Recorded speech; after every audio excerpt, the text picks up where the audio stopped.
Y aquí me surge una pregunta, ¿no? Cuando a veces hemos hecho alguna canalización o conectas con tus seres que pues, han partido, ¿estos seres en qué plano dimensional estarían, ¿no? Es decir, yo cuando hago una canalización y puedo conectar desde un medium con un familiar mío, ¿dónde estaríamos hablando? ¿En qué plano dimensional estarían? Pues depende del proceso que haya pasado esa persona. Esa persona. Ajá. Claro, porque si es muy fácil acceder a la información de esa persona, está en cuarto plano. En cuarto. Porque todavía está muy ligado al vínculo emocional con las personas que están en tercera. Muy bien. Entonces, si todavía hay un vínculo emocional, están ahí como queriendo ayudar o buscando ayuda, están en cuarta dimensión. Si es un ser que trae claridad, pero que por más que se siente familiar, ya no es familia. Muy bien. ¿Sí? Es quinta dimensión. Quinta sería. Significa que entendió que era su rol ser ese ser, pero que ya no lo es. En la cuarta dimensión uno sigue siendo tío, padre, madre, abuela. Sí, siguen estando en cuarta dimensión el rol familiar o el rol de la personalidad. Siguen existiendo durante un tiempo. En quinta dimensión ya no, ya se entiende que es el ser. Entonces, que la personalidad fue una herramienta. Fue una herramienta. Por eso ahí normalmente están los maestros. Ahí están los maestros. En la quinta dimensión. Que es lo que actualmente, o bueno, se dice que te acompañan un poco, o pueden los estos guías, guías, maestros, exacto. Y me voy ahora a otro tema, ¿no? Hace poco estuve con una persona también conocida, Jorge Ríos, que se dedica al tema de psicofonías, y quisimos hacer, que ahora te contaré ya un poco para acabar, porque aquí estaríamos horas y horas, pero sí que no me quiero ir con estos dos temas, ¿no? Uno es qué función tienen estas casas que en ese sentido hay esa frecuencia vibracional que se ha quedado ahí estancada. ¿Y por qué? Porque están ahí y en este caso, ¿qué función hacen ahí? ¿No han trascendido? ¿No han querido trascender?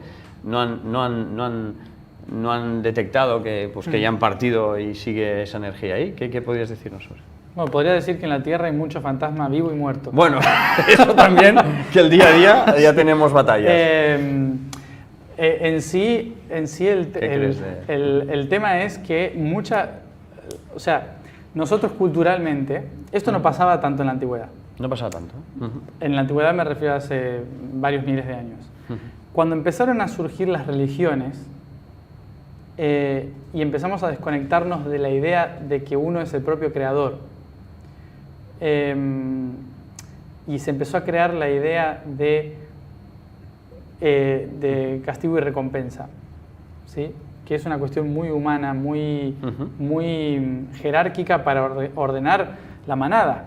Es inevitable, o sea, somos mamíferos, teníamos que ordenar la manada de alguna forma, si no era un caos. Entonces tenía que haber un jefe de manada, ¿sí? Un cacique, el que pusiera ciertas normativas, etcétera, para que haya buena convivencia. Bueno, la cuestión es que, claro, cuando un pueblo deja de ser pequeño, de 5.000 habitantes, pasa a ser a 5 millones de habitantes, como fue Roma, por ejemplo, muchísima gente en toda Europa, en todo el Mediterráneo y Medio Oriente, ¿cómo controlas a toda esa gente? Necesitas decirle que ya no es el César el que controla, es Dios. Porque así Dios está en todas partes, claro, te puede controlar mejor. Y a todos ahí como, ¿no? Exacto. Entonces, por una cuestión muy política, se dividió cielo e infierno como recompensa y castigo. ¿Cuál es el tema? Durante estos últimos 3.000, 4.000 años, más atrás del cristianismo, con las religiones judaicas, bíblicas y demás, se creó esta sensación de recompensa y castigo en que mucha gente al morir tenía miedo. Porque, ¿y si me voy al infierno por lo que hice? Entonces me quedo en casa. Me quedo en casa. Entonces siguen viviendo su vida, o sea que porque no querían irse por si acaso. ¿Sí? Porque siguen aferrados a la vida, que es lo único que tienen, porque lo otro es tan inseguro, porque como cometí pecados, seguro voy al infierno. O sea, que siguen ahí. Entonces siguen en su vida, lavando los platos, haciendo la cama, cocinando. Ellos están vivos. O sea, álmicamente, energéticamente es así. Ellos álmicamente creen ellos, que están en como están en cuarta dimensión, claro. en cuarta dimensión ellos ven el tiempo que se les antoja. Entonces, entonces ellos no ven que vive gente en esa casa. Claro.